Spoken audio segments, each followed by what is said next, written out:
YouTube. You can do it. Hey. Hello, everybody, and welcome to another edition of the Failcast F1 podcast. Don't know what that was. That was You went a bit Hulk Hogan there, brother. A little bit, yeah. I was very confused. Let me tell you about Lewis Hamilton, brother. You went a bit like that. Up against the ropes after round one. Yeah. What are we doing? I don't know. We've lost everyone already. Hello, God knows who I am. Who are you? And welcome to the podcast. Oh, don't worry about that. I'm just some bloke. But it's a pleasure to be here. And we finally got a race to talk about after a winter break. You and I are very close on points. Only 5 points separate us, but we're at the first race of the season that I'm not fucking awful at, which is really good. Hey, and I'm terrible at France, so yay. And I was doing some warm-up practice kind of laps. I've been refining a setup, and I found a setup that's really competitive on hard tyres. So I think I could do a nanny Esteban contra strategy, subvert your expectations kind of deal, and maybe make it work. But that said, I don't want to jinx myself, so I've taken measures. So as always, I have the Red Bull that I always drink on stream to stop me from having an aneurysm. Then, because we know he who is sort of slightly pissed shall be first, I've got a beer as well, so I'll be drinking those simultaneously. Nice. Along with a Reese's Peanut Butter Cup. Because I like them, and I think that combination of peanutty goodness, alcohol and stimulants will provide the manic highs and lows that my body demands and keep me at peak athletic performance for the entire duration of this Grand Prix. I approve of this. And it's also far more comfortable than what I used last time to win, which was inserting an onion between my buttocks. I can feel that only making every other insertion slightly less memorable going down the line, depending on what you want to stick in. Unless you're going to go up to, I don't know, watermelon. I am already... my Twitch stream is already just giving up and dying, so it might be... I don't know what's going on at the moment. I can't stream from my streaming setup, and I can't stream now from the PlayStation, so that's good. I really do need at some point to catch a PlayStation 5 because I believe eventually I'll have to upgrade anyway for the sake of the podcast, but also for the sake of not being a Luddite. And I believe it can stream much more stably, which would be a good thing. I think viewers would agree, at least I hope so. Yeah, how have you been? Have you had a good week? Yeah, it's not been too bad, thank you. I have just come off the back of the Formula E race, which was rather interesting. I don't know if you just watched it. It just literally finished 5 minutes ago. Usual last-minute carnage, bringing out a safety car, meaning that it's all finished behind the safety car at Rome. And was just having a discussion very, very briefly, and I don't know if you've seen it, because it's literally just happened within the last few minutes. Canada has... been given until Monday to agree to a £6 million deal to host the Montreal Grand Prix behind closed doors with no spectators. And if they don't agree by Monday, Turkey's going to get the race. So, yin-yang. I'd rather have both on the calendar. But yeah, apart from that, I've been having great fun and getting into race room on the PC and finishing races and getting podiums on public servers, no doubt.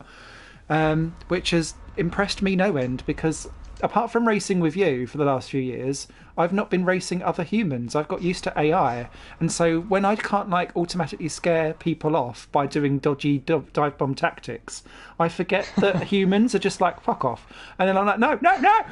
So it's been a really interesting and fun learning week, and it's been great getting back in and racing with humans again. See, this is something that's on my list.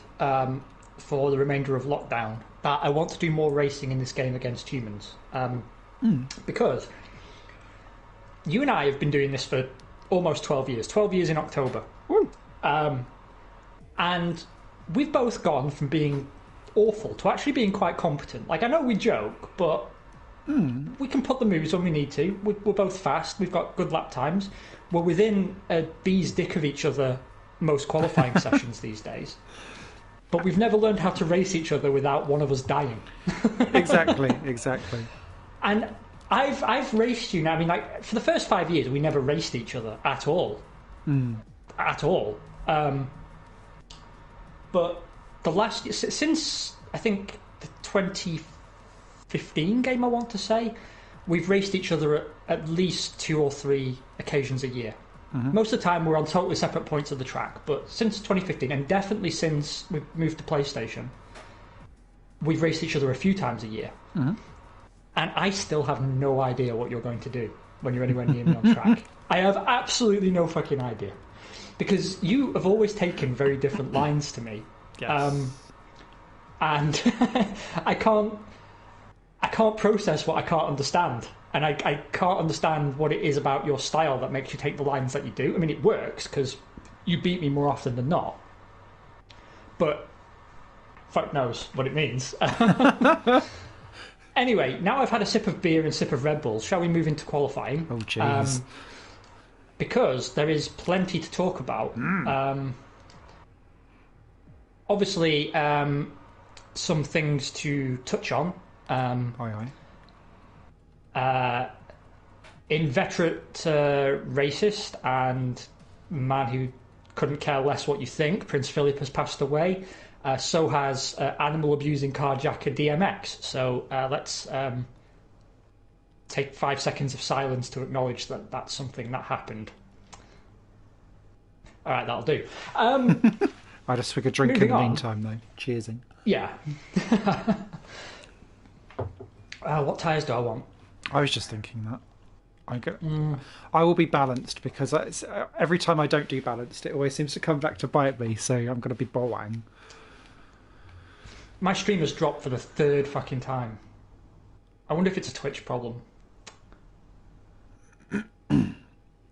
Twitch were having issues during the week. Yeah, I think it's a Twitch problem, because it's the 3rd time it's dropped. I'll try booting it back up now, and while Crofty does his thing. Right, hopefully we're back on air. So, much to talk about. First of all, I just want to come out with a message of support for George Russell. Not about the mental health thing he did with Lando, although that is worthy of mention, but because I felt his pain at being excluded from Drive to Survive. What the fuck? Yes. It was like such an important season for him, and a team that has been in family ownership for like 40 years has passed out of the family, and they gave it like 10 seconds of coverage. Poor show. Netflix have kind of gone out to kind of say, oh, well, we had already chosen what we were going to do beforehand and all of this kind of stuff, which is fine, fair enough to a degree. But yeah, it does kind of make you go, okay, right, we know how slightly cheesy / manufactured a lot of that stuff is, but also how pre-planned it all is ahead of time as well, and how they try and... I mean, we've covered this last time around, like, narratives and how not problematic, but how actually some of it is for the show of the narrative rather than anything else. But yeah, I did feel ashamed for the guy, considering he literally was just like bit part character in cutaway scenes. He would be the equivalent on Star Trek of a red shirt. Yeah, pretty much. I mean, nothing as well. I mean, they spent a lot of time with Valtteri, which I thought was interesting. You know, trying to see how much Lewis gets into his head, and the answer is a lot. But the thing is, like, whenever someone says, I don't care what other people think, in the way that he did, it means he cares very, very much what other people think. Yeah. And the fact that he and his team were filmed talking about mean comments on Facebook. Yes. It's like, come on, man, grow up. You're a professional athlete. Just grow up. Yeah, people are dicks, but come on.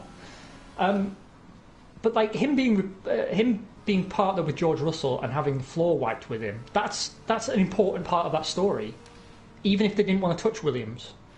I agree. So, hey, Manna. So I felt that the show did George Russell a great disservice. I think also they made a big song and dance about putting Lewis Hamilton into the series, and then they barely used him, and when they did, he was fucking unbearable. The only thing I think that was really cool to see was him talking about his childhood. But beyond that, it was sort of like vox pops about his personal beliefs, or that he believes he's better than everyone in the sport, which statistically he now is. He's still such a strange figure for me because I want to love him. Like I believe he deserves his knighthood. He very well may be the greatest driver of all time. He's not perfect, and he's weaker in some areas than other drivers from history, but I mean, you can't argue with the guy's results. Hey Beetlejuice, hope you're well, mate. So I've always wanted to love him because also he's a British driver and everything, but he just manages. He can be graceful when he needs to be, but he just manages to be an arsehole at all the right times. And I'm increasingly convinced it's his last year in the sport. Funny enough, I was having this chat with a few other people as well, in that is this year potentially a huge changing of the guard in time for the new formula change with Hamilton, Kimi Raikkonen, Sebastian Vettel if he doesn't pick his shit up, and potentially Fernando Alonso, all kind of going, oh, I'm off toodles. And we actually have, unlike my attempt of taking that corner, staying on the track, you would have a lot of people exiting stage left, and it is a truly fresh-faced F1 of the future / next generation, because it feels like we're at such a tipping point at the moment where that could happen. And I look at so many stories, and there's so many good things where I kind of go, okay, that's a good place to end it, and it's like poetic and narratively it makes sense. Whether it will, I doubt it will, but it would be an interesting kind of round-off point for a lot of people, I think. Well, I don't know how long Alonso's signed up for. 2 years. Beetlejuice says, I don't see Hamilton retiring if he doesn't win the championship. I'm going to go out on a limb and say retiring won't be his choice. Because Ferrari will never bring him in. Not while their hopes are pinned to Leclerc, and Leclerc and Sainz so far seem to be a very good partnership. Those are closed at McLaren, and Red Bull, they're never going to put him with Max Verstappen. It just won't, unless it's a swap, it just won't happen. So I think he'll retire because Mercedes, well, let me get this right, Daimler didn't want to sign him at all. Yeah. Because they saw what George Russell could do. George Russell costs a little over 1/40th of what Hamilton costs per season. Yeah. Hamilton's on 40 million a year. Russell's on, I believe, 1.4 now. But most of that's paid for by Mercedes. So why would you? Honestly, Exactly. Why would you? In an era of recession and cost cutting and all of that stuff, it doesn't. How much? I guess someone needs to sit there and do like a proper cost analysis on actually how much does spending on Lewis Hamilton. If you're going to win anyway, which this year actually for the first time ever is not necessarily a foregone conclusion, which is fascinating, and I know we'll get onto that. If you were going to win anyway, what you would be sitting there trying to, as a marketing team, justify why and how much Lewis Hamilton brings back into the team to try and offset that ginormous cost overhead. Because if you can't show that actually having Lewis Hamilton everywhere brings you X amount of million through reach online or different initiatives or getting your name everywhere and this, that and the other, then it makes zero sense to keep him about when you're going to get the same kind of reach and the same kind of figures for nearly a 40th of the salary choice.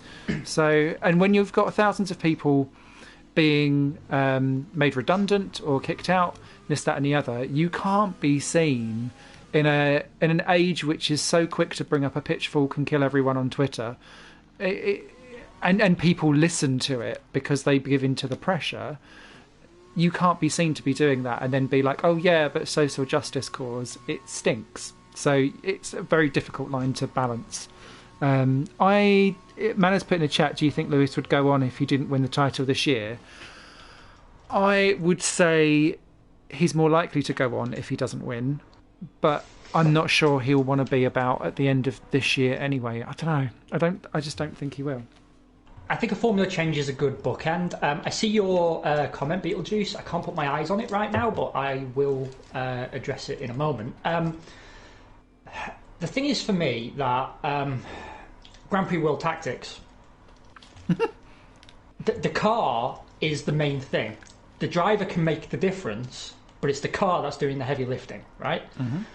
And no matter how good an F1 driver is, honestly, I believe most of them are in the ballpark with each other. And you can see that by the fact, like, what was the field spread, pole to last, excluding Nikita Mazepin and even Mick Schumacher, right? It was within 2 seconds. Yeah. In cars that are wildly different in characteristic and performance, right? Mm-hmm. So surely, if you've got a car that is close to 2 seconds off the pace of a Mercedes and the driver keeps it in that realm, then he's going to be in the realm of Lewis's time in the same car. Mm-hmm. Now, obviously, I'm not going to say they're going to outperform him or match all these results or anything. I'm just saying, like, it's a huge cost difference. Mm-hmm. At a time previously where the car was so dominant that you didn't need the driver to make the difference. Yeah, and I guess as a field gets closer, the driver's value becomes more, which is also an interesting kind of twist on things. But I wish that there was sports and driver and just general caps for everything going on in the world. That's my leftisms coming in. Because also let's not sugarcoat the reality, right? That 40 million a year, you can run a team for that. It won't be competitive, but you can do it. I mean, 2010 vibes coming back to haunt me. No, but really, all three of those teams operated on less than 40 million a year. Yeah. For a while, I don't think Force India was far away from that ballpark figure. Mm-hmm. Williams have a budget of what, like 50 million? Yeah. I've run out of fuel.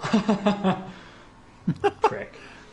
And to spend that on one driver at a time when the grid's shrinking, teams are on the verge of collapse, it just bothers me. Yeah. And then speaking of all the others, Alonso, I'm pretty sure is on a multi-year deal, so I don't think he's going unless he really digs himself out of it. Vettel, I'm gonna say something here that may sound controversial, but I agree with what some commentators have been saying, which is he needs to be really worried about the fact Nico Hulkenberg's just walked through that front door.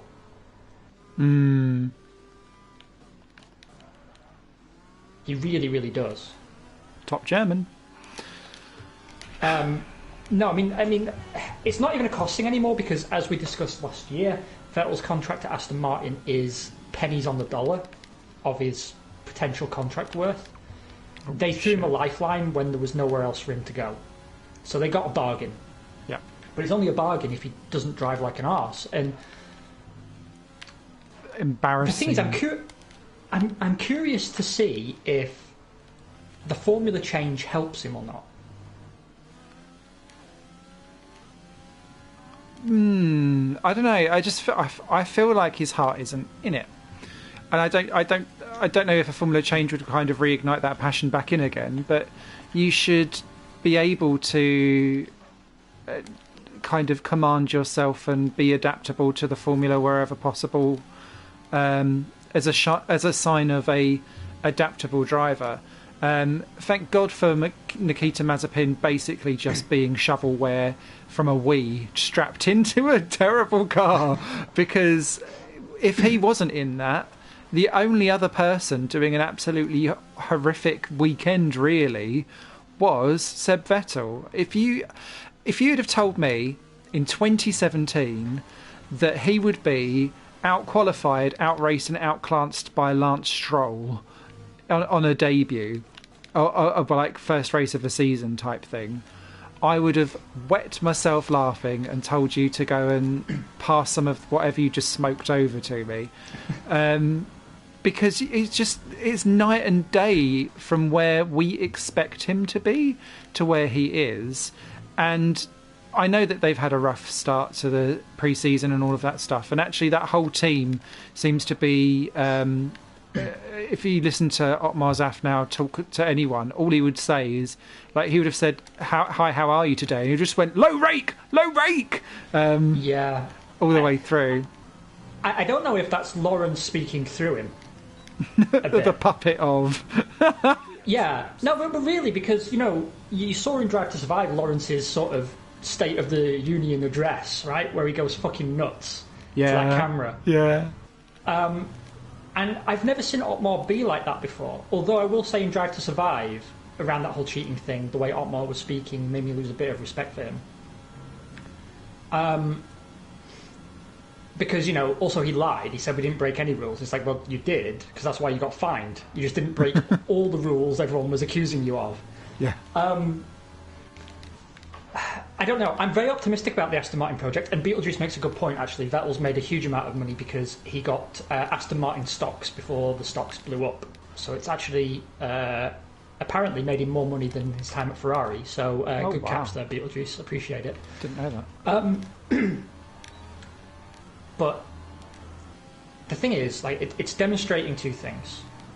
One, Vettel is an amazing driver, but only in a narrow set of circumstances. Yeah. And the fact that his form has been so poor since the last formula change, the reason I want to see him in the new formula is I'm wondering if it's going to allow him to reignite his capabilities again, right? Because you and I have had this conversation many times in the past.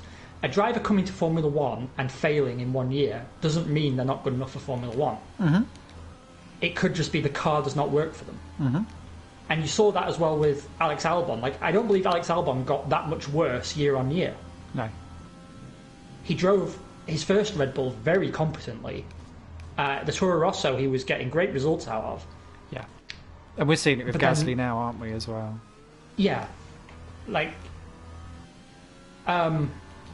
Beetlejuice says give him till race 5 and judge. I think that's reasonable, because that's the benchmark people are going for with Perez. But, yeah. I mean, look at Perez. Comes out of the gate and just fucking blows the gate off its hinges.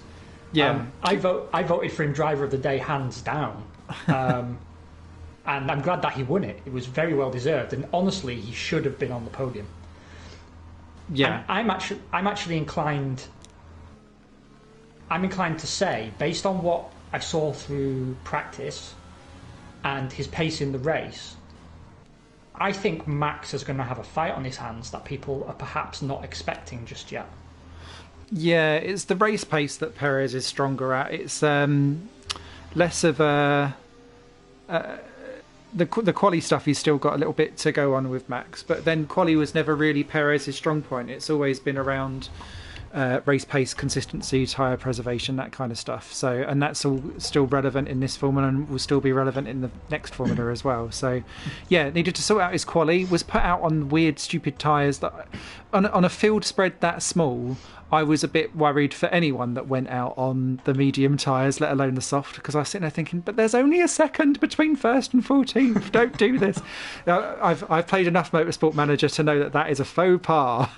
But I don't have that kind of big balled strategic mentality, I guess. So yeah, interesting. But he's certainly made up for it in the race. Also, if you are looking for an F1 driver who happens to be really good at running an IT department, I think Perez has now put himself in the frame for that as well. Yeah, with what he is had there to anything do. that man can't do? We saw him making cocktails in Drive to Survive and cooking, and now he can restart a computer in his car. I press What a the guy. control, the alt and the delete. That was terrible. Beetlejuice says Max is going to have a fight on his hands that Helmut and Christian will win for him. Oh yeah, always. And I'm starting to... I'm in a strange position this year because I'm inclined to kind of support Red Bull just to piss off Mercedes and Lewis Hamilton. And the way they've been treating Pierre Gasly Oh, well done. has actually started to really annoy me. Because Helmut Marko was asked to comment on Pierre's amazing qualifying, and he just said Max would have been 0.2 faster. Yeah. And it's like, well, fuck you with that attitude. You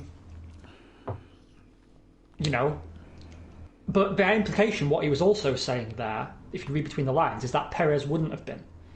And he might not have been based on what we've seen so far. I mean, remember, they didn't really go head-to-head in qualifying because he was on the wrong fucking tyres. You didn't get to see them really fight it out on lap time. On race pace, I know Max had a differential problem, but to me, Perez looked more in control of the car. No, I'm not so sure, but yeah, I just find it very, very interesting that especially going back to that whole Max is 0.2 faster. There's something there going on with Gasly where I think they're realizing that they need to have two main teams, and I wonder if they realise that Gasly is actually a real deal, but they need to keep. If he's going to be a real deal, he needs to stay at Toro Rosso, and they make Toro Rosso, Alpha Tauri, slapped wrist. I was going to say, how very dare you, sir? When they go back to Minardi, it's yeah. I feel like they're trying to, because they've started to change the language to having it be a sister team, and so the more they do with that, you could have a Verstappen team and a Gasly team, and so it becomes less of a parent-child relationship and more of a brother-sistery one. Whether or not that's sustainable, and whether or not Gasly stays around for that, because if you get told that and given that kind of mentality from your bosses, I've been on enough LinkedIn posts to know about toxic boss and office environments that you immediately just want to leave. And so that whole Gasly to Alpine. Yeah. Beetlejuice has just mentioned that. I put a lot of stock in that as well. Beetlejuice says Gasly will be at Alpine in 1 to 2 years, replacing either Nando or Ocon. I completely agree, and I think it would be a good move for him. That said, he seems quite happy to just stay at AlphaTauri and over-deliver. Because, you know, it's not like Helmut Marko spends much time at AlphaTauri. But he's in a Carlos Sainz position. The main team's closed to him, and they don't want to let him out of the junior team. But like you say, it's no longer really a junior team. They've got equal power units. They're essentially running the same car, although AlphaTauri actually still do manufacture some of it in-house. That's why they've got their own innovative front suspension. So, I don't know. Anyway, did you see it's going to rain? Oh, no, I didn't. Oh, shit. Yeah, and I've taken downforce off my car, so, you know, that's going to work in my favour. That's going to nudge me up. I'm not quite I'll sure. let you adjust your strategy then, and we can get on to discussing... when are you pitting, and, by the way, for your first whatnot. stop? Just out of... Lap 6. Okay, I'll do lap 5. Okay. Lap 5 is technically faster. Okay. Let's do that. Let's go. Oh, the thinking. The thinking. You can tell. To be honest, though, it's such a brief stint of rain. I wonder if it's even a thing. Yeah, because I've never seen like a one block thing of rain before. I'm wondering if we even need to change to wet. Yeah, and it's only 3 dashes of rain. It might be only a little A cheeky light sprinkle. A little pre-cum. Yeah. Exactly. Spurt, spurt. Okay. I'll make it up on the fly, fuck it. Well, it's not held us back the last decade and 2 years. So No. why give up now? Practically after secondary school, this podcast now. My boy! My boy! My starts have been crap this year. Oh, that was a much better start than I've been having, and I fucked it up.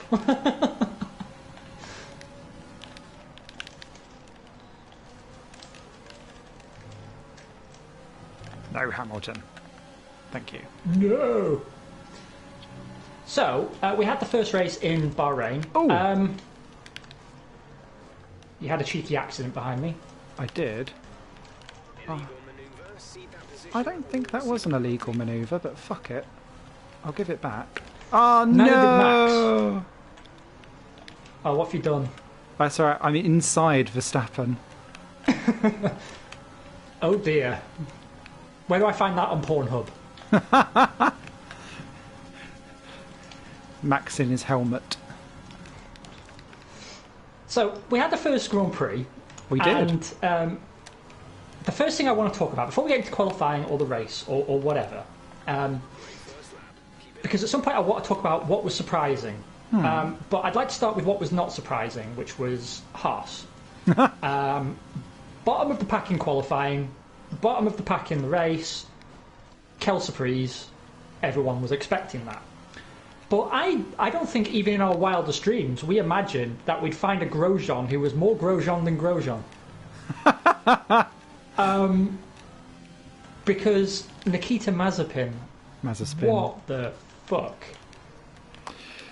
That is, it is all from, and do you know what? You could smell this one coming from a mile off, or I could anyway, perhaps, because so I adore Formula 2.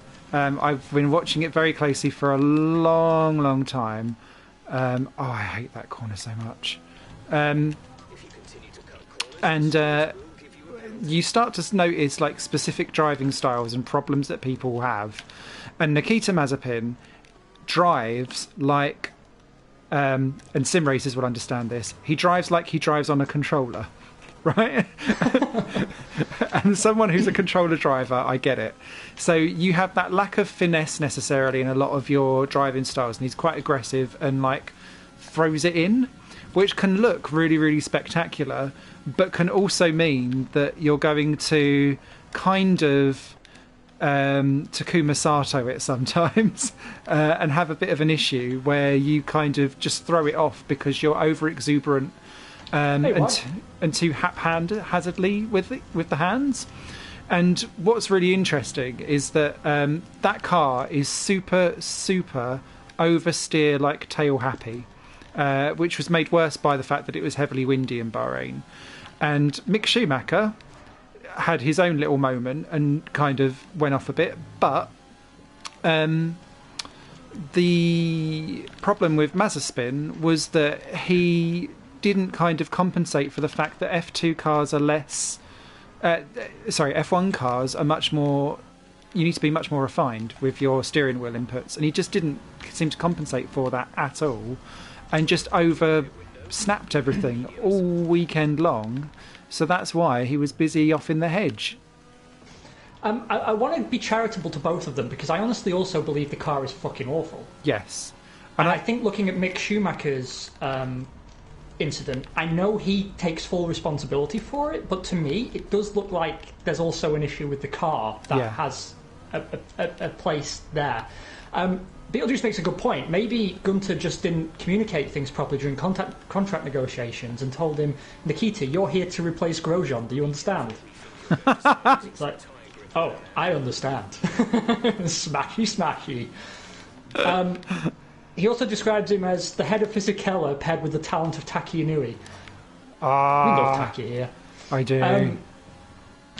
Yeah, I think that's probably true. The thing is,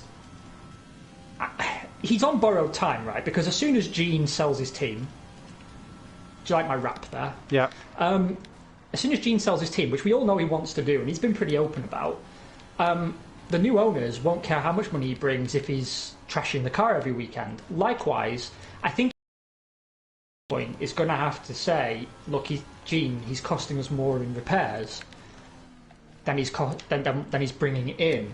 Mm-hmm. Yeah. You know, because we've always seen that with pay drivers. There is like a return on investment point where things make sense. Yeah. And, you know, people will accept pay drivers as long as either they bring the car home, I'm thinking Max Chilton, yep, or they can occasionally show flashes of being genuinely competitive. Pedro Diniz. Hey. And, you know, there have been some competitive pay drivers. Yep. There's one, actually, you may have heard of him, small-time guy, Ayrton Senna. Name rings a bell. It rings a bell, doesn't it? Because, yeah, he was a pay driver for quite a large portion of his career. He offered to drive for Williams for free at one point, so I guess he was getting backing from somewhere. It's funny, you think a guy like that would be massive, but anyway. Oh yeah, Beetlejuice is realising all my deepest, darkest nightmares. Mazepin is most likely to be the one who buys the team. Yes. I think you could be correct. I was going to say that. But also, I've been desperately trying to find out if Williams' story is in any way connected to the Mazepins. Because Rich Energy have still not made this F1 announcement, but you know they say a friend of ours is buying the team. They didn't specify it was Haas, but Haas is the only team for sale. Richki Urakali Energy, yes, perfect name. The premium British energy drink made in Austria, funded by Russians. Who would want to buy that and survive, I wonder? God. But actually, speaking of Rich Energy, if you want some more Twitter tragedy, or in this case Instagram tragedy, they've started a new Instagram account. Go and check it out. I really mean it. Go and check it out.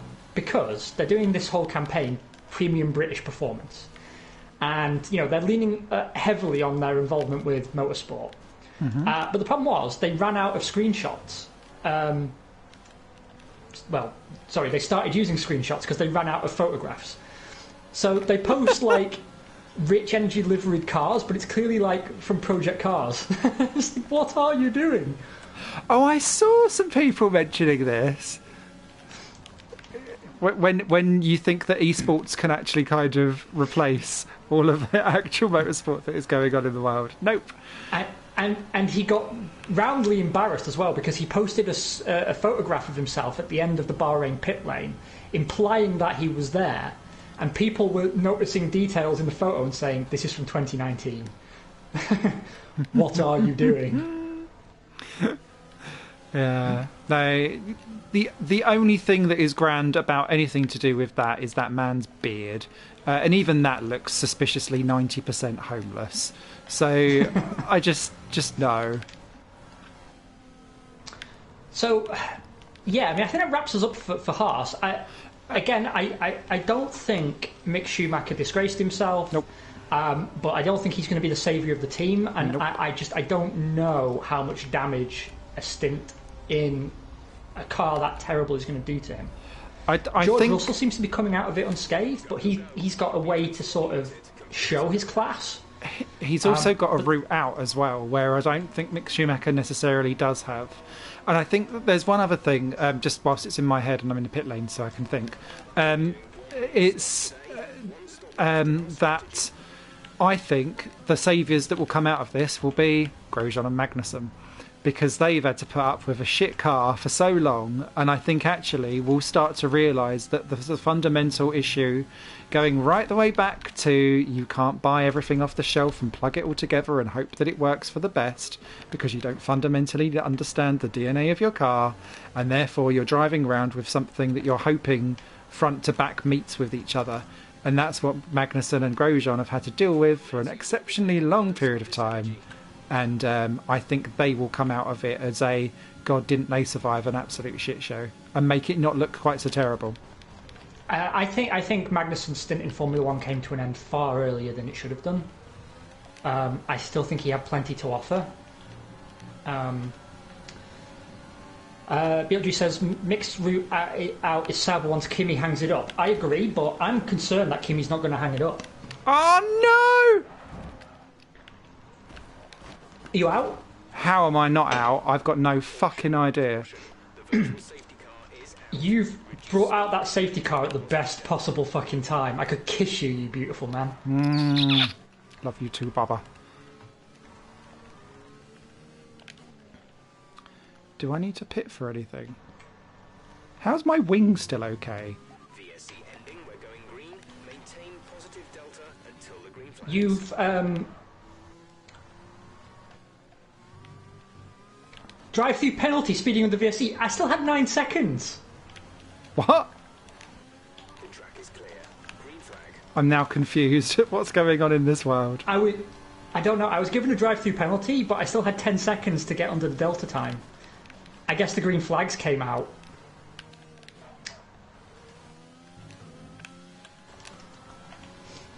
I'm so confused with everything. Yeah, I don't think he's stepping down from Sauber. He spoke to Autosport and said, "Oh, my ability to continue in Formula 1 isn't results dependent." And I don't know if that means because also he was implying he has offers other than Alpha. Wow. And I was like, look, I love you, but just fucking retire already, because the Alfa Romeo lineup is the one that concerns me the most. Because that team really needs to get 2022 right and start building for the future. Yeah. And I don't think that they can, while they've got an elderly driver who's blocking things up. Elderly?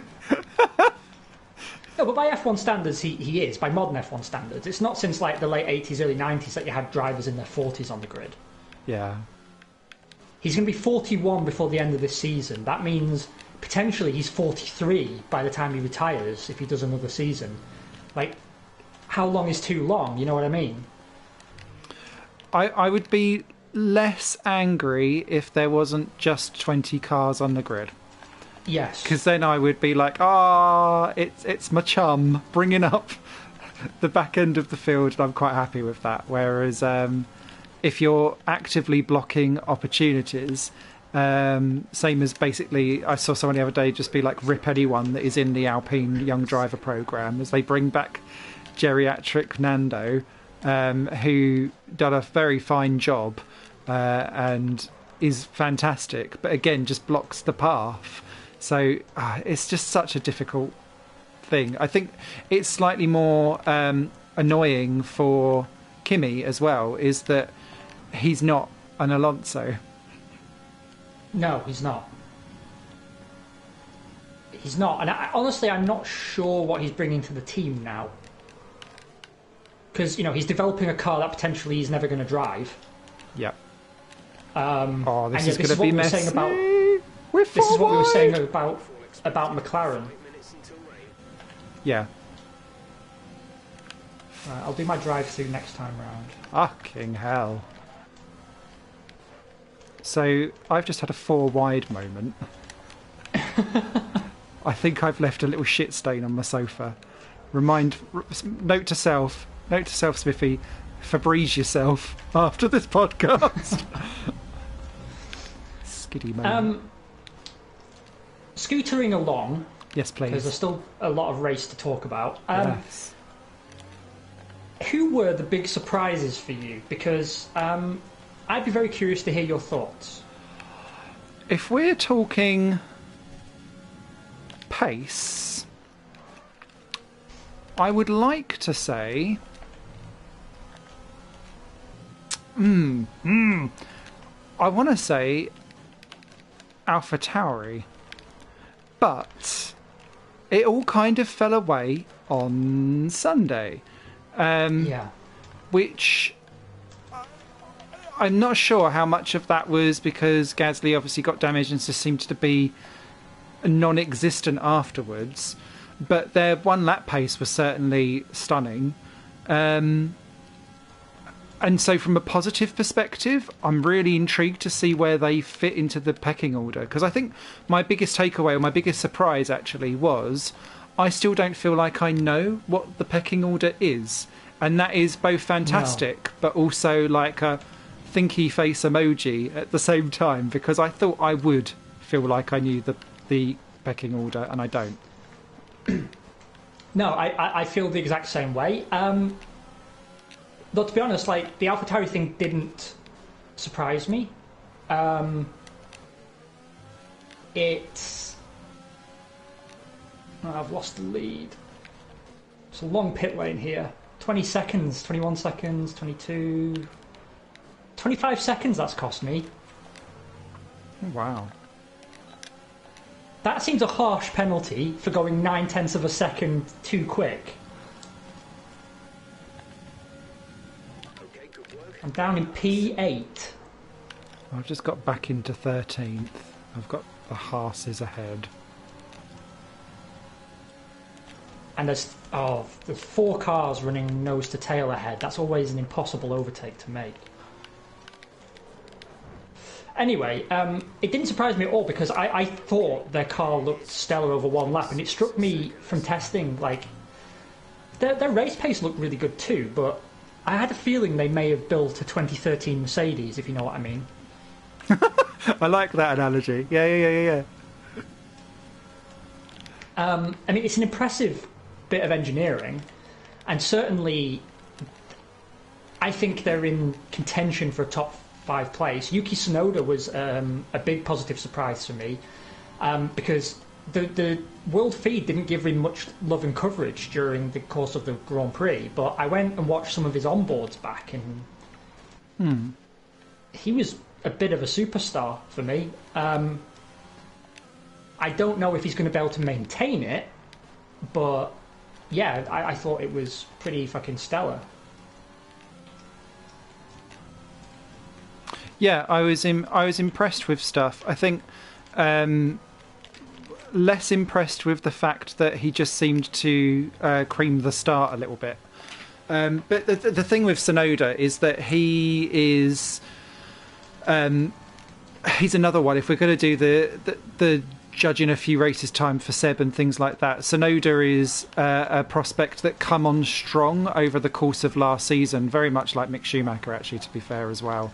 So if I think there is more to come from Yuki in the future, but it's that old. It's horrible to be so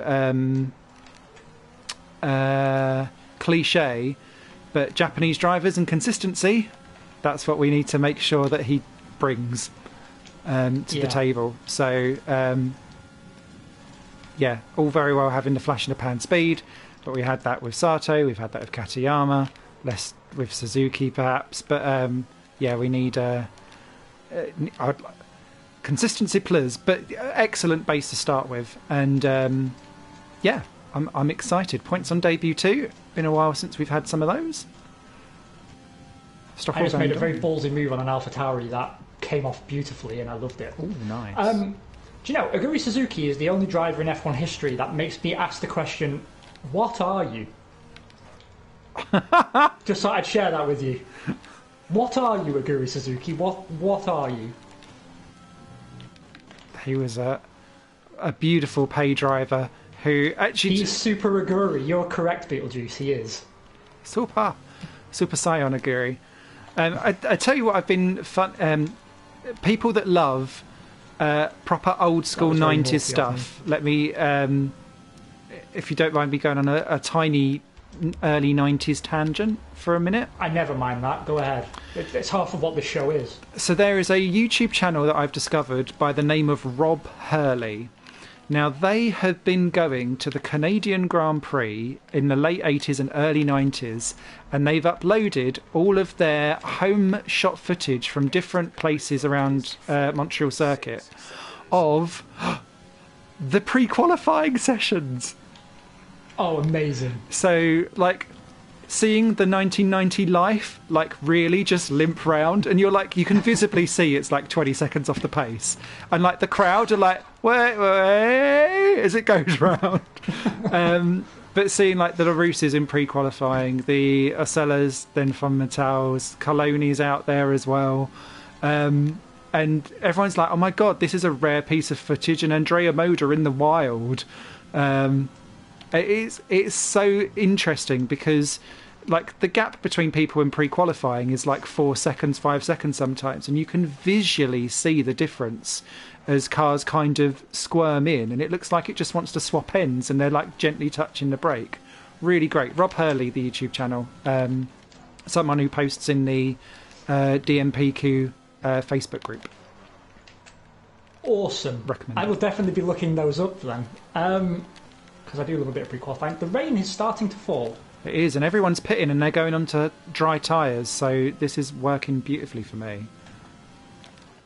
And for me, because I put the hard tyres on, so I've got plenty of tyre life left.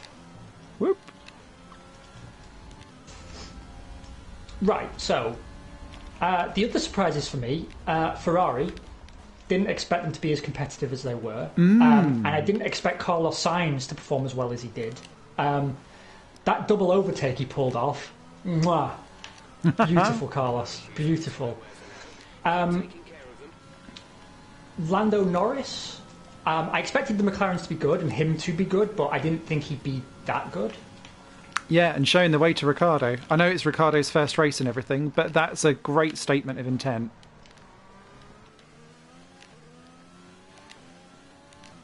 I think.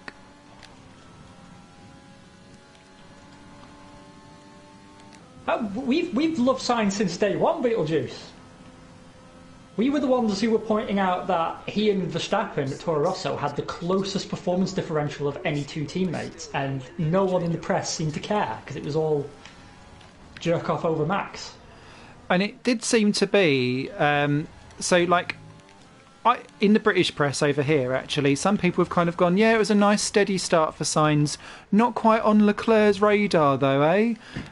Because the British press love Charles Leclerc, which is fine, but it also kind of makes you go,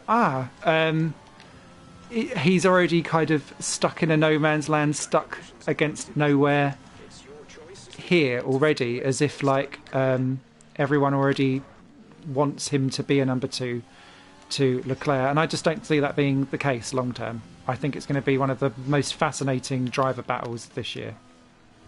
I would be inclined to agree with you. The thing is, like, I was really worried about this move for Sainz, but seeing him behind the scenes,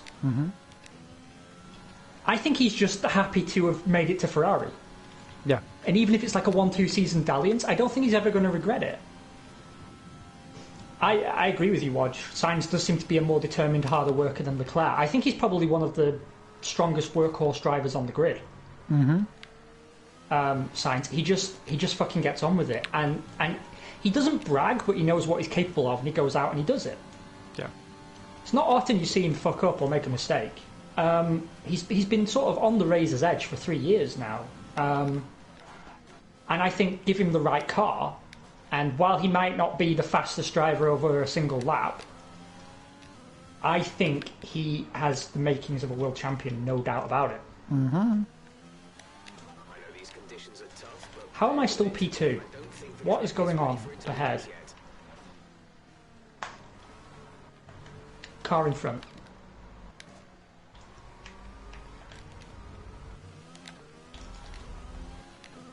Verstappen and Perez. Driver in front. Oh, I am P1. I was going to say, Hamilton's just pitted and come out behind me, so We're okay. I do have to... I've got a fucking penalty because I can't see... I have an issue, I think, with turn 1 on this circuit because I can't physically see the curb. So I never think that I'm going to get it, and then I kind of bugger it up, so I've now got a penalty. Fuck. Sorry. It's okay, no, by all means. The other surprise for me was Aston Martin. I didn't think they'd struggle as much as they did.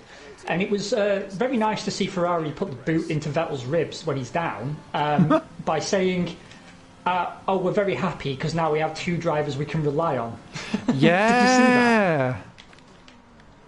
I thought that was proper juicy. Tyre status?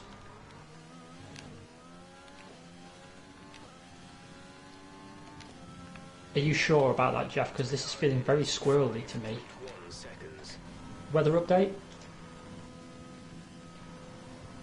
No, that's not what I said. Weather report?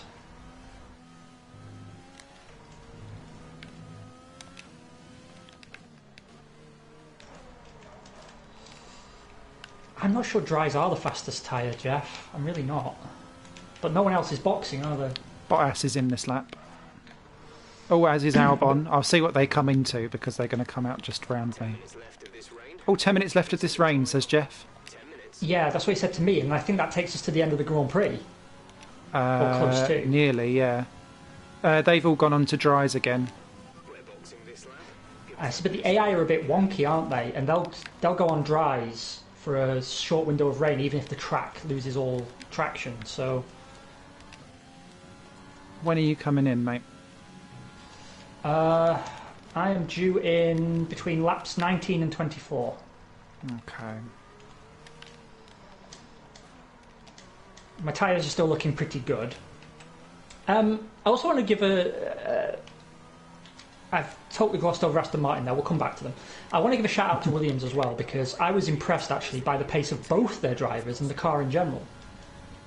Yeah, Latifi was actually running all right until he started having some technical issues. Again, not fab in quali, which he really needs to sort out because it completely undermines any race pace that he has. But yeah, both cars kind of there or thereabouts. Russell running in the points briefly as well. Admittedly, round pit stops affected stuff, but yeah, a much better step forward. Great stuff. Oh, I'm getting a new tyre. Confirm. What was that for? Inters. It's risky. It is a risky one, but I don't want to throw away this lead, and I almost lost it on the high-speed corners. Yeah, it's just told me Inters as well. I'm coming in because I just lost it on the big fasty one. Okay. I'm curious who else comes in. Norris is doing the same, so is a Ferrari. Someone's just gone to Hamilton. So, I hope you're right, Jeff, because now I have to really make these fucking tyres work. Why didn't it make me do my 3-second penalty? Right. Oh, they're going Inters as well. Everyone's in for Inters. Except Hamilton. Bottas and Verstappen are the other ones that didn't. And Kvyat. I've got a feeling we're going to end up with a very funny podium. Agreed. Because already Norris and one of the Racing Points were well out of position. This is when I regret turning traction control off. Because in the dry I'm much faster without traction control, but in the wet it takes away some of my ability to drive. Let me through, Williams. I just drove through his ghost. Very rude. Patrick Swayze does not approve. Yeah, I thought Williams took a massive step forward, and George Russell was saying that he thinks they'll be better at Imola. Yeah, because they were saying that their car feels quite wind affected, and because it was so windy at Bahrain, it wasn't really their best track. Whereas, yeah, I think they have taken a big step forward, and I think it was Ferrari were the team that have lost the least amount of time season on season, but Williams was like second or third after Alpha. Yeah. You are absolutely correct. I saw those numbers as well. Fascinating reading. Yeah. It's so odd to me, but in a very enjoyable way, that the field is so fucking close. I'm loving it. And I think, it's nice to see Latifi in a car that isn't awful, so we can better gauge his ability. I mean, you and I have been sticking up for Lance Stroll for 5-6 years now, saying, well, first of all, he was a rookie, and then he was in a Williams that was very, very temperamental. But I think he had some very good drives last year, and he seems to be handling the Aston far better than Vettel. So he's a driver I think is deserving of being on the grid, just not in a top seat. And I think Aston have the potential to, over the next 3 years or so, take a significant step forward. And I just hope it doesn't turn out that he becomes a waste of a seat.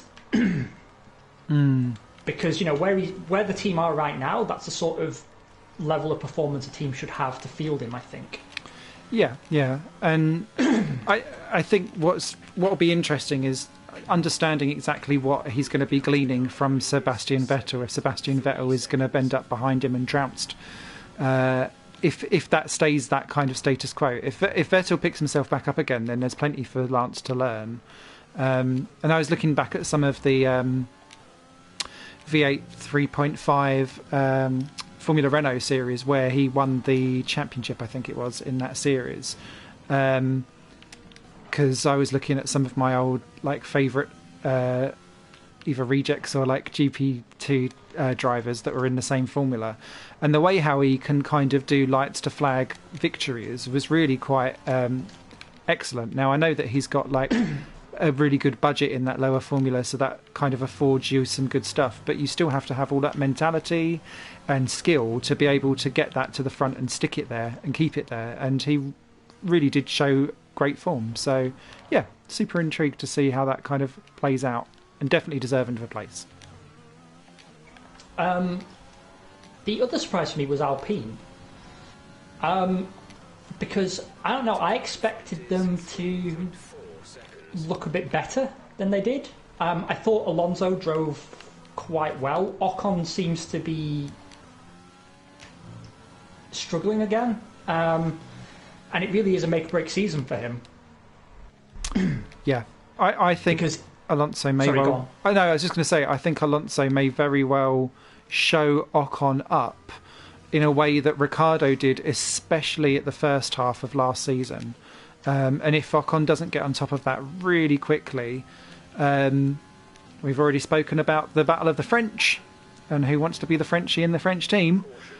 So that's what's to play for, I think. The thing is, on paper, Ocon and Gasly, that sounds like a great pairing. Yeah.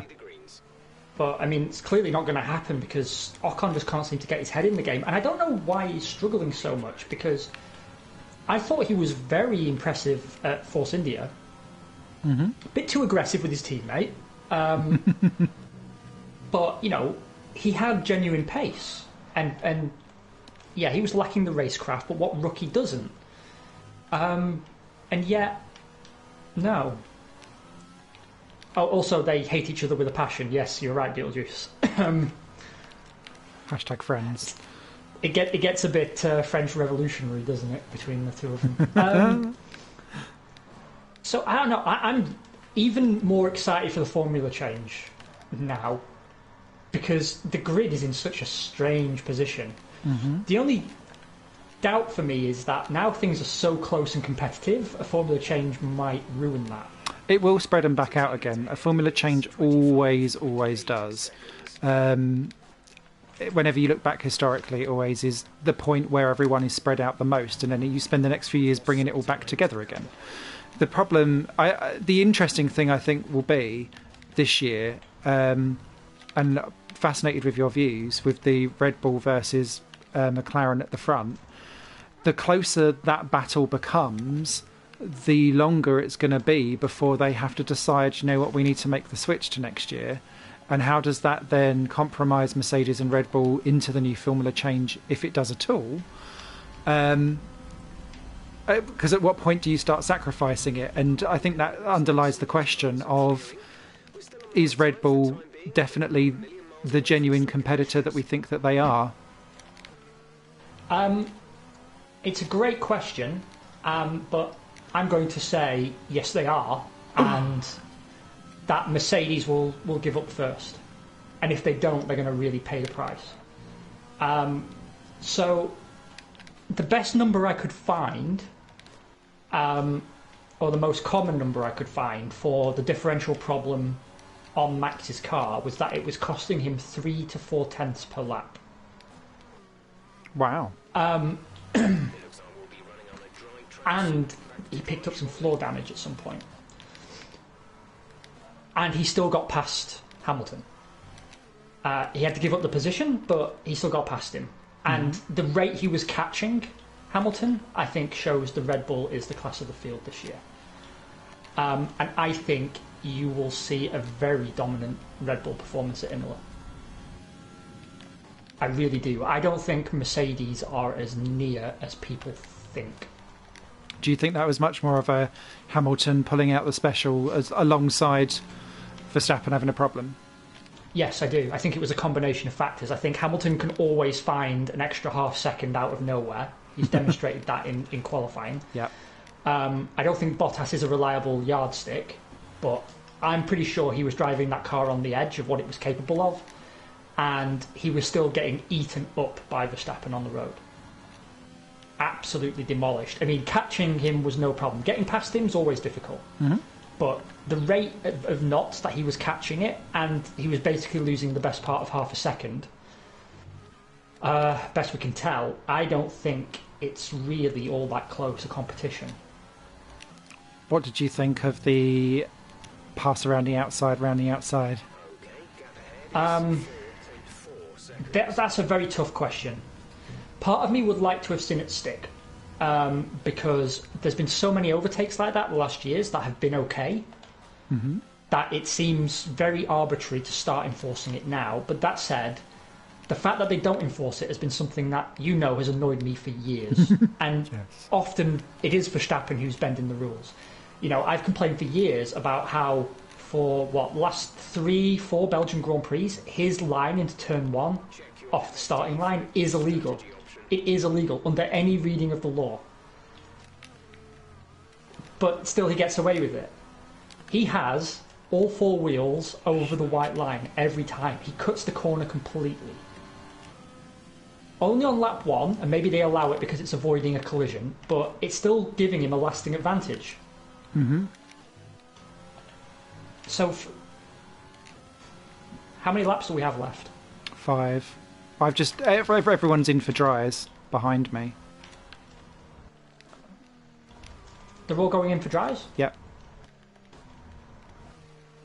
Every single one except Norris, and they've all gone softs. Okay, I think I have enough time for a stop, so I'll do it. But honestly, 5 laps, I think I could make it work. I have a 12-second lead.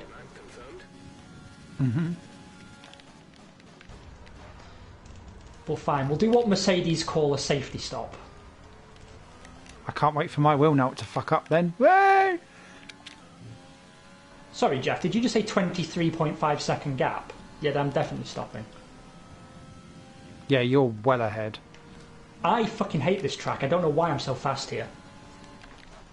I honestly, I don't like it. It's horrible. I can't seem... I've spent so much playing Race Room that I've not spent much of this race on the track at all. I'm so sorry to anyone that expected any level of confidence in this drive.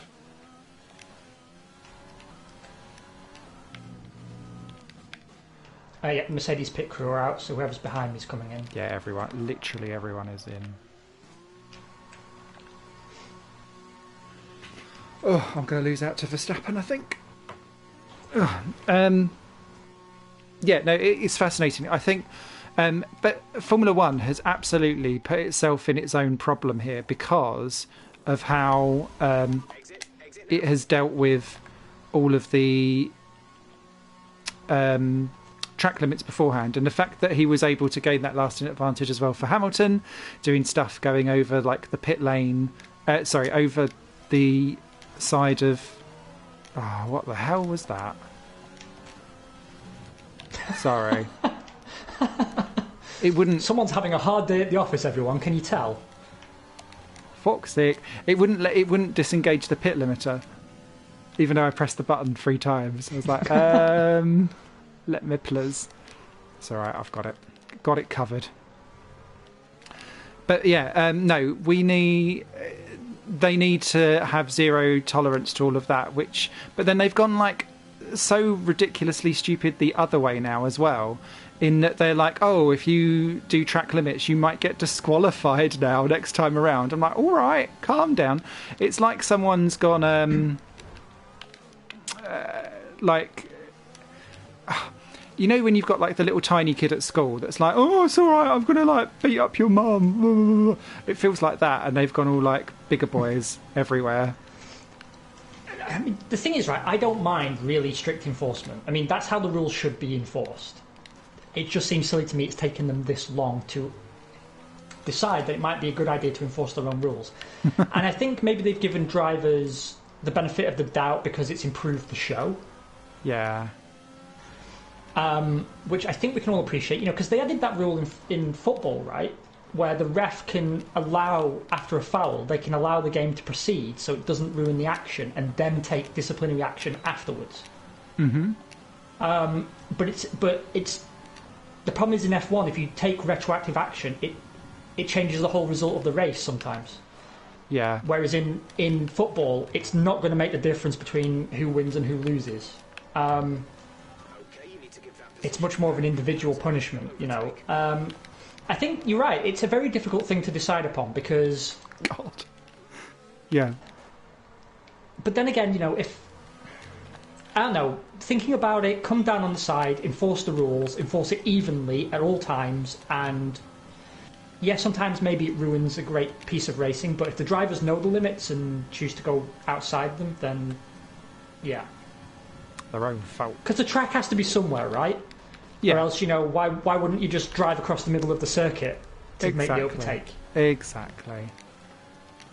There's 3 laps of fuel remaining. Yeah. And then the next thing they need to do is remove this 200 million entry fee. Yes. Because we do need more teams. I was interested to see Cyril Abitbol is currently in negotiations for a position with Peugeot Motorsport. Apparently in their... Oh, yeah. In... I don't know, Tin Tops, GT or Endurance, I forget. But I thought they pulled out of Endurance, so I don't know. But my secret hope is that he convinces them to do Formula 1 again. And then wreaks terrible revenge on Renault for firing him. That would be funny. I would like that. I tell you what else was a bit of a retro throwback of people kind of rediscovering old rivalries and getting their own back. Extreme E. What a bizarre show that was. I still don't know what I think of it afterwards, but Team Rosberg versus Team Hamilton all over again was just a little slice of delight that I wasn't expecting, especially with the really lo-fi kind of Robot Wars style tents that they were all stuck in. So it felt like I was waiting for not Craig David, Craig. That would have been amazing. Craig David. I overtook you on Monday, parked up at Rascasse on Tuesday. Yeah. Then Lewis won the championship on Wednesday and Thursday and Friday and Saturday and Sunday. Fucking hell. Yeah. No, it's but there it had a distinct whiff of low budget Robot Wars to it, whilst also trying to do their little crazy race, but no one could do anything because there was so much sand everywhere that they were had to back off. So it was such a weird thing. But those cars did like to. They reminded me. I've got this little truck from when I was a kid that was like a police armour car. That when it hits a wall, its front wheels go up and it will roll over and do a little like spin turn and then land in the opposite direction and drive off. And I was like, yep, it's just like one of these in real life. I have to say though, like the guys who founded Formula E and Extreme E, they've done a fucking brilliant job. And when I first started going to Formula E events, it annoyed me that the pits were intense as well. It seems like such a petty thing, but I'm so used to the glamour of F1. And the glamour, like, not in terms of like the celebrities and the parties or whatever, but you know, the big spending, high technology, fancy branding is part of the appeal for me. But you know what? They made a point. Like, it's unnecessary expense. Let's have a full grid of competitive teams, competitive drivers, because the teams have the money to pay the drivers, because the cars don't cost an exorbitant amount of money. And you know, we don't need to build special pit lanes and hospitality suites. Just bung up a bunch of tents. It's easier to transport. It's greener. So I've kind of got behind it, and I think Extreme E is very watchable, just like Formula E is. And I think both of them will go on to be very, very big. And I think you and I have been saying for years, F1 need to tread very carefully about the decisions they make going forward, because there are clearly two schools developing now. Full electric, which Formula E has already done and will probably do better. But the manufacturers are now pulling out, saying the future is hydrogen fuel cell. But I always believed in hydrogen fuel cell technology until I remembered how hydrogen behaves when it explodes. Yeah. And then I was thinking, all it takes is one accident, and like, hydrogen doesn't just go up in flames. I mean, we're talking like a scary explosion. Yeah. When a hydrogen tank explodes. I mean, whatever you're thinking, it's worse. So to me, it seems quite similar to, you know, in the Fallout games, the cars are powered by nuclear reactors. Yeah. It reminds me a bit of that. It just, yes, technically it works. Yes, it generates more than enough power to run a car, but should you, though? is it the best answer to your problem? Just because you can doesn't mean you should. There is a motto there, isn't it? Yeah, Beetle just makes a good point. Grosjean's accident with a hydrogen tank. Oh, shit, it would have killed the marshals. Yeah. Yeah. They would have been scraping him up into a plastic bag. Agree. And I know Red Bull are very keen on the hydrogen fuel cell concept. I believe the rumour is because that would convince Porsche to go into some kind of agreement with them. There's a battle with Bottas. I've got a 3-second penalty, though, so it's pointless.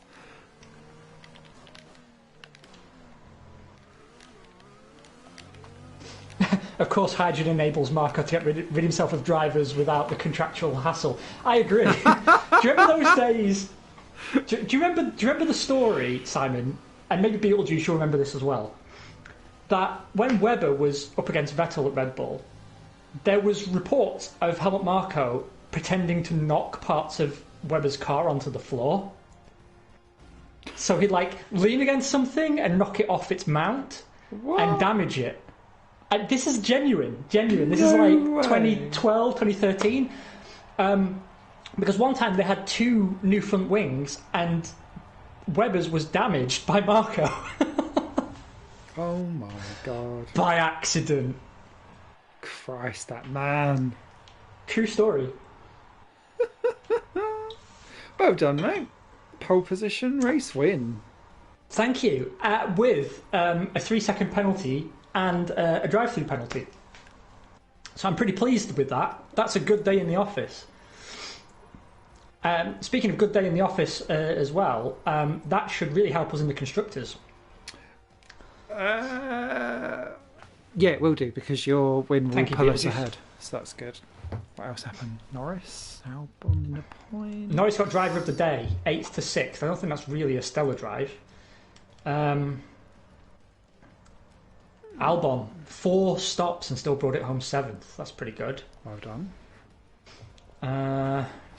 3 or 4 stops seem to be the run of the day. Grosjean DNF. Lol. Charles Leclerc, bad day at the office for him, P14. And his pace looks really poor. Best lap time of 1:36.539. That's dire.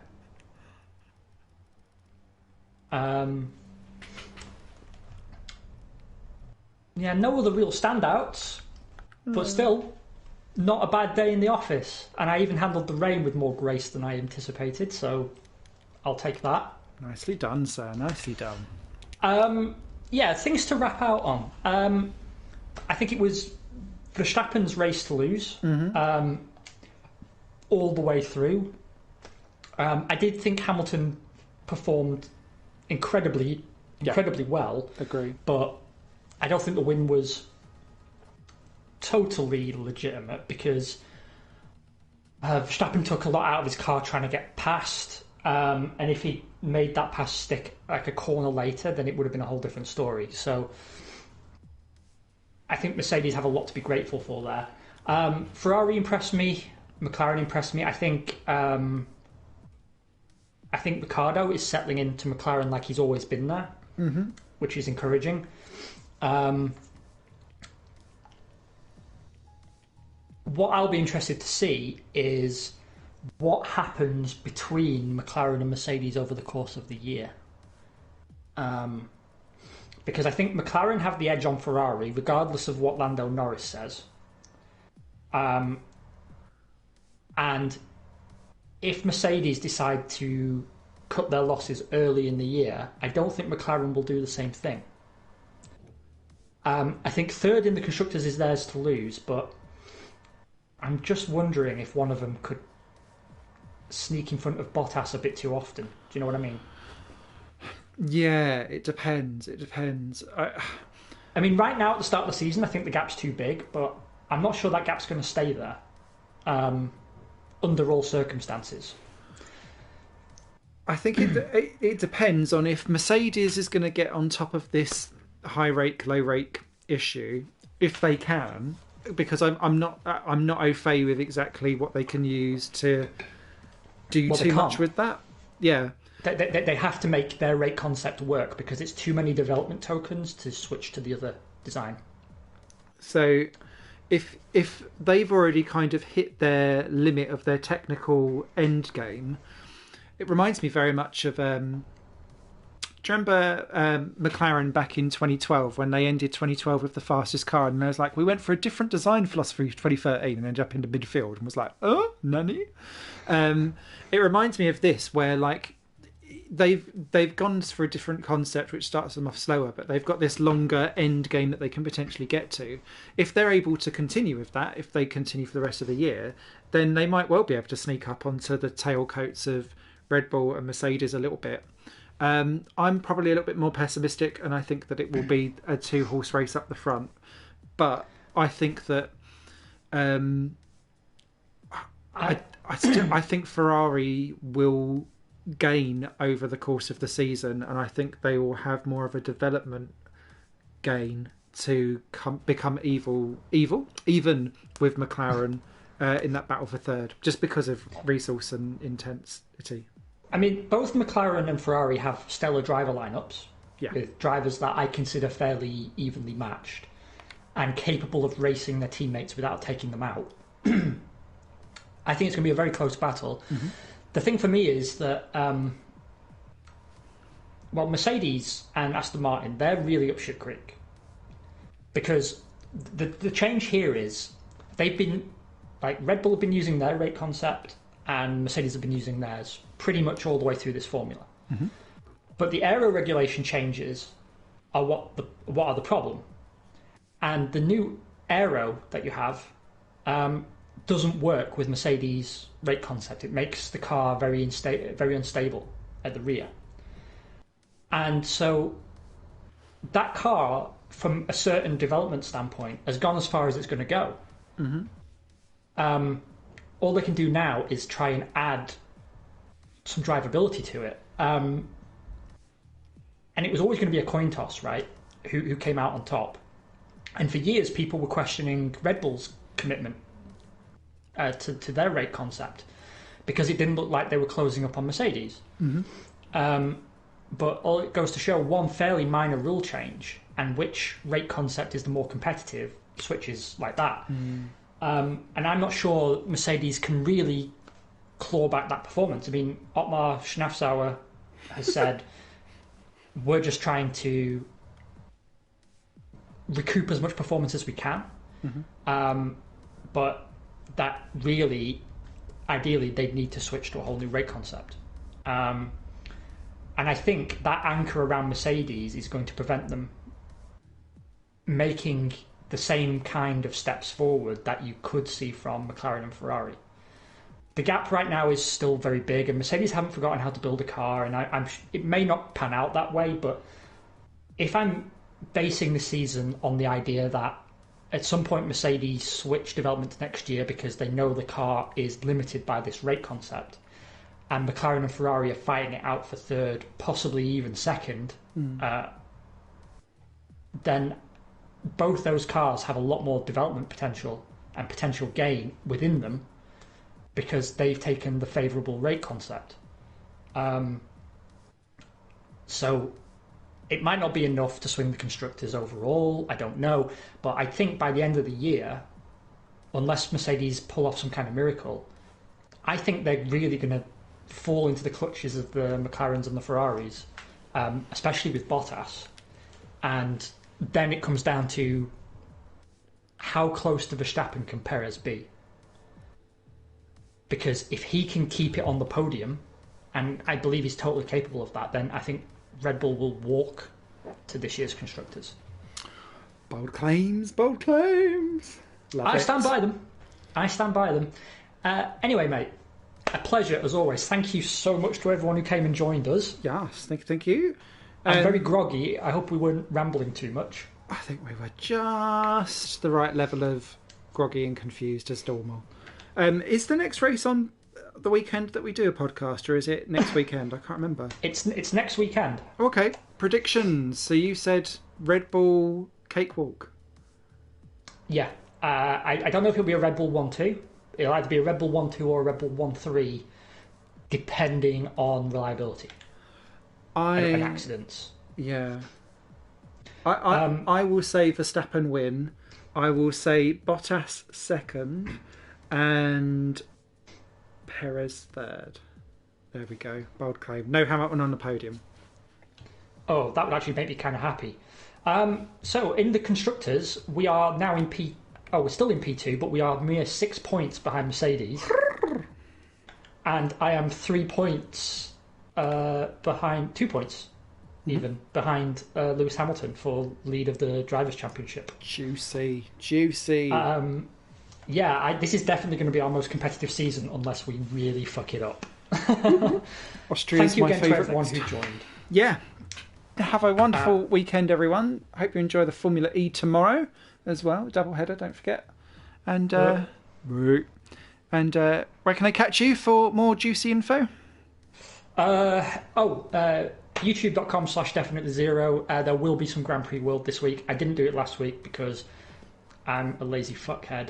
And hopefully, I'm hoping to stream one night this week and start my season 3 of my team playthrough, just so we can try a different driver engine combination.